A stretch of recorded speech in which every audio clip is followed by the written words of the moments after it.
बुलवाया मैंने।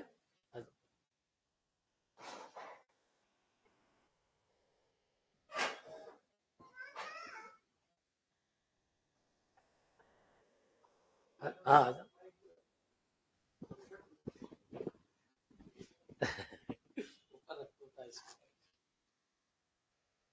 बच्चा तुम भी आओ, इस तरीके से मैं चाहता हूँ। नितिन जी से मिल लीजिए, ये तीसरी चौथी जॉब लगी है इनकी, तो किस किस में जॉब लगी हुई है ये सब बता देंगे आपको। और अभी सीनियर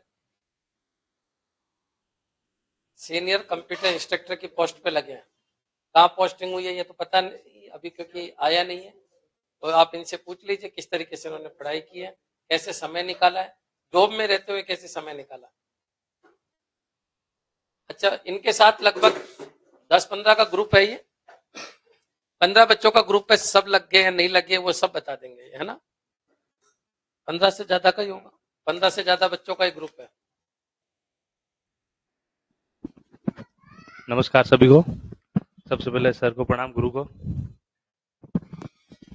मेरी स्थिति यह थी, 2010 में मैं बीसीए फाइनल ईयर में था और स्थिति यह थी कि इंग्लिश आती नहीं थी बिल्कुल भी। तो फाइनल ईयर में सोचा था कि पढ़ाई छोड़ देते, अब बॉम्बे पुणे जाएंगे, कहीं धंधा करेंगे।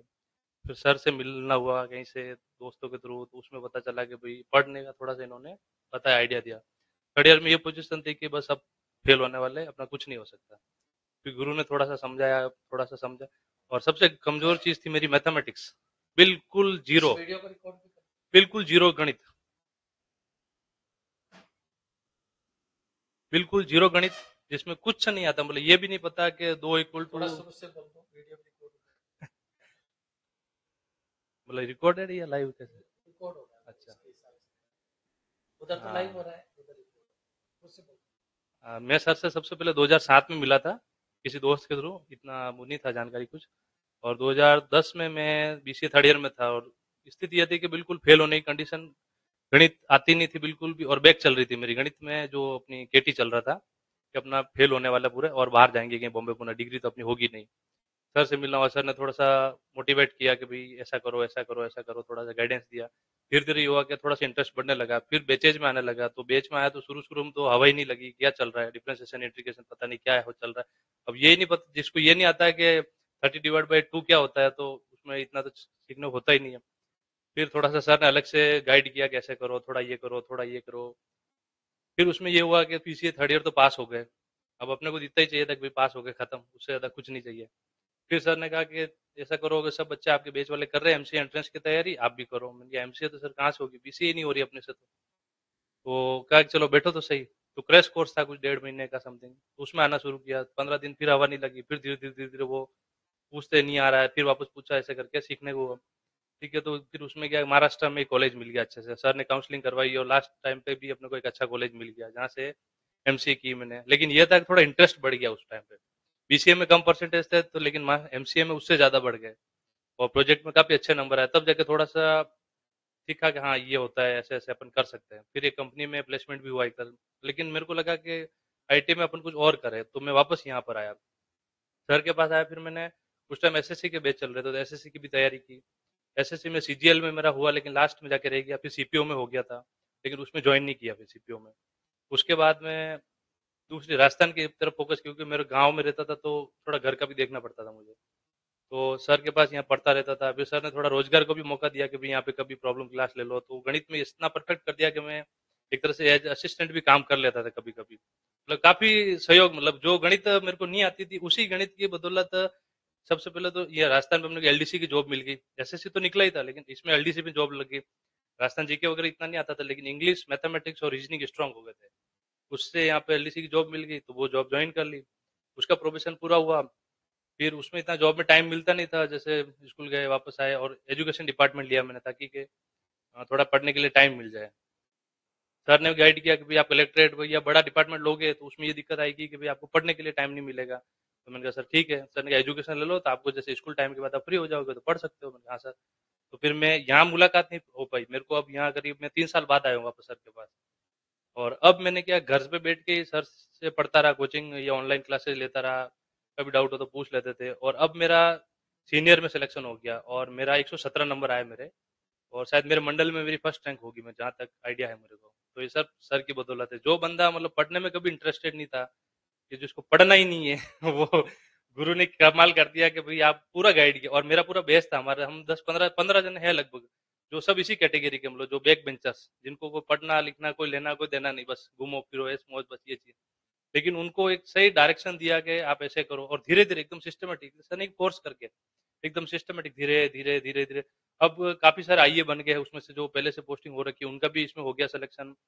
कुछ का जैसे अकाउंटेंट में हो गया था, मेरा जैसे एलडीसी में हो गया था, मेरे कुछ फ्रेंड्स है उनका भी एलडीसी में हो गया था। अब इसमें सीनियर में कंप्यूटर में अनुदेशक में हो गया है, और उनका भी हो गया, सातों लोग अभी। तो काफी कुछ सर ने मतलब शुरू से मेरे एक परिवार की तरह रखा। और यहाँ पर किसी भी बच्चे को ऐसा नहीं लगता है कि भाई मैं कोचिंग में हूँ, यहाँ यूँ लगता है कि एक फैमिली है। मतलब सर से अपन क्लास के बाद में सब तरह से डिस्कशन कर सकते हैं, सब तरह का सॉल्यूशन मिल जाता है कि भाई आपको ये दिक्कत है, चलो इसका सॉल्यूशन ये होता है, ये दिक्कत है इसका सॉल्यूशन, एकदम मतलब स्ट्रेट फॉरवर्ड, एकदम सिंपल। वो नहीं कि आप जम्बलिंग हो रहे हो, कुछ वैसा कुछ नहीं, बिल्कुल इजी गोइंग। और मेरे तो मतलब एक तरह से गुरुजी यही है सबसे बड़े जिनका आशीर्वाद है और सहयोग है, भरपूर सहयोग, मतलब कि बस ये करो, ऐसा करो, ऐसा करो। और अभी भी मेरे को आते ही इन्होंने कहा कि नहीं, सीनियर में मत रुको, अभी प्रोग्रामर के लिए करो, और आगे बढ़ो, और आगे बढ़ो, करते रहो, कुछ ना कुछ करते रहो, रुको नहीं बस। और सबसे पहले मेरे को आलस बहुत आता था, सबसे बड़ी दिक्कत ये थी मेरे साथ, उठा नहीं जाता था मेरे से, बस पढ़ने का तो था ही नहीं अपना। फिर गुरुजी से मिला, जब पता चला कि ये सुबह 6 बजे कोचिंग आ जाते हैं, 6 बजे मतलब तो 6 बजे डॉट, और रात को 10 बज रही है तो भी उसी एनर्जी के साथ पढ़ा रहे। तब हमको लगा थोड़ा सा कि सर अगर खड़े रह के पूरा दिन अगर ये पढ़ा सकते हैं ऐसे, ऑफलाइन बैचेज में मैंने देखा, नोटिस किया था, ऑनलाइन में भी पढ़ाते हैं, तो यार अपने को तो बैठ के पढ़ना है, ये काम तो अपन इजीली कर सकते हैं। तो उस वो एनर्जी हमने थोड़ी सी उस ऑरा में रहना शुरू किया, कांटेक्ट में रहे, तब पता चला कि अपन भी ये कर सकते हैं। फिर धीरे धीरे धीरे वो जो जो 15 मिनट नहीं पढ़ सकते थे, वो टाइम पीरियड 7-8 घंटे तक भी ले गया, फिर उससे भी ज्यादा बढ़ाया फिर धीरे धीरे। तो ये सब सर का आशीर्वाद है। आप पूछ रहे हैं रिवीजन कितनी बार किया? रिवीजन तो देखो ऐसा था कि जैसे जॉब थी तो मेरा करीब जर्नी है, मेरा 30 मिनट की रास्ता मेरा था, तो मैं क्या सर का जैसे वीडियो होता था उसको 2x पे लगा के सुन लेता था, और उसमें से ध्यान रखता था कि भाई कहाँ पर क्या पॉइंट सर ने इंपॉर्टेंट बोला है, क्या चीज समझने की है, तो उसको क्या वापस घर पे आके रिवीजन करता था उसको, कि अच्छा इस चीज को मैं ऐसे कर दूं, इसको वापस नोट कर, तो उतना ही नोट करता था क्योंकि इन्होंने जो एमसी एंट्रेंस में हमको जो कंप्यूटर पढ़ाया था, वो इतना डीप, इतना गहराई से पढ़ा दिया था कि इतनी जरूरत ही नहीं पड़ी कि मतलब अभी हमको बुक्स टटोले। बुक्स तो मैं लाया ही नहीं, कोई एक तरह से बुक्स थी नहीं, सिर्फ एक रजिस्टर बनाया था, उसमें सर के जो वीडियोस के जो इंपॉर्टेंट पॉइंट्स थे वो नोट डाउन करता था, बस वो इनफ है। उसके बाद कुछ भी नहीं आया मतलब।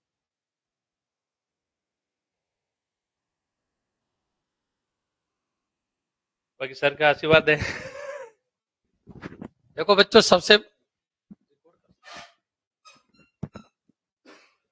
पहले तो मैं आपको ये बता देता हूँ, इनके बैच में थे 19-20 बच्चे थे, सभी की जॉब लग गई है, एक भी नहीं बचा कि उसकी जॉब नहीं लगी। जो सबसे हाँ मैं उसकी भी लग हाँ, और सबकी 3-3 4-4 जॉब लग चुकी है।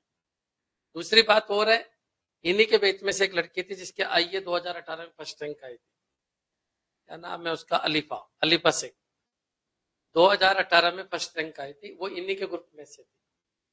तो बच्चों आप करना चाहो तो सब कुछ कर सकते हो, और वाकई मैं आपको बता रहा हूँ इनकी मैथ इतनी कमजोर थी कि सिर पक जाता था, और आज मैथ रीजनिंग एसएससी क्लियर कर चुके हैं, सीपीओ क्लियर कर चुके हैं, एलडीसी क्लियर कर चुके हैं, आईए क्लियर कर चुके हैं, इसके बाद कंप्यूटर टीचर क्लियर कर चुके हैं, और सीनियर कंप्यूटर टीचर क्लियर कर चुके हैं।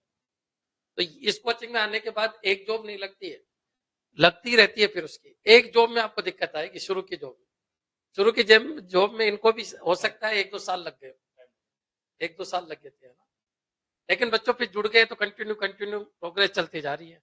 अब प्रोग्रामर भी निकाल लेंगे, आराम से निकाल लेंगे। और कुछ पूछना चाहते हो तो बताइए आप।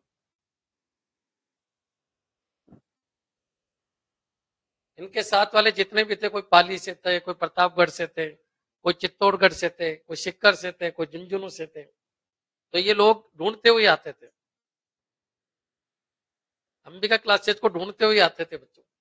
और मैं आपको और बता देता हूँ, इनके साथ वालों में बहुत सारों ने ऑल इंडिया टॉप भी किया था, कई लोगों की फर्स्ट रैंक आई थी, ऑल इंडिया लेवल पे फर्स्ट रैंक आई थी एमसी एंट्रेंस में, और बहुत सारे लोग एनआईटी में भी गए थे।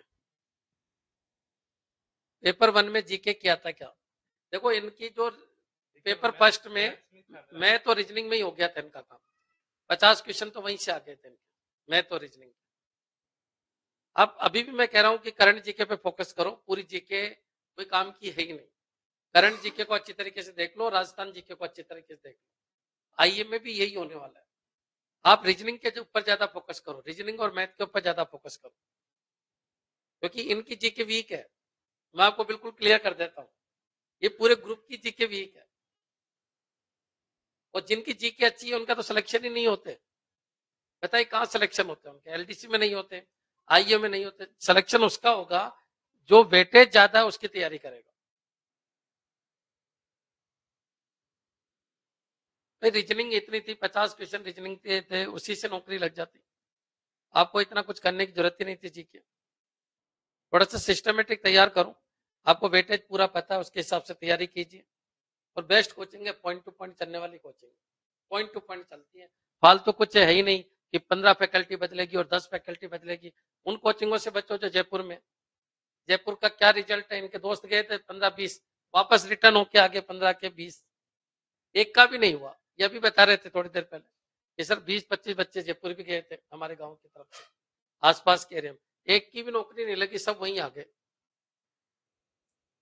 तो बहुत बुरी हालत है वहां भीड़ में, और पता नहीं क्या है, क्या सिस्टम है, समझ से बाहर है। लोग क्यों जाते हैं? पब्लिसिटी को देख के चले जाते हैं। पब्लिसिटी भी किसकी?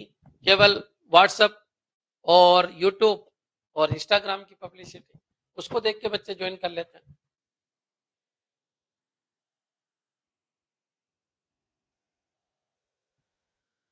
ठीक है बच्चों, हाँ धन्यवाद। और कुछ पूछना हो तो बताइए।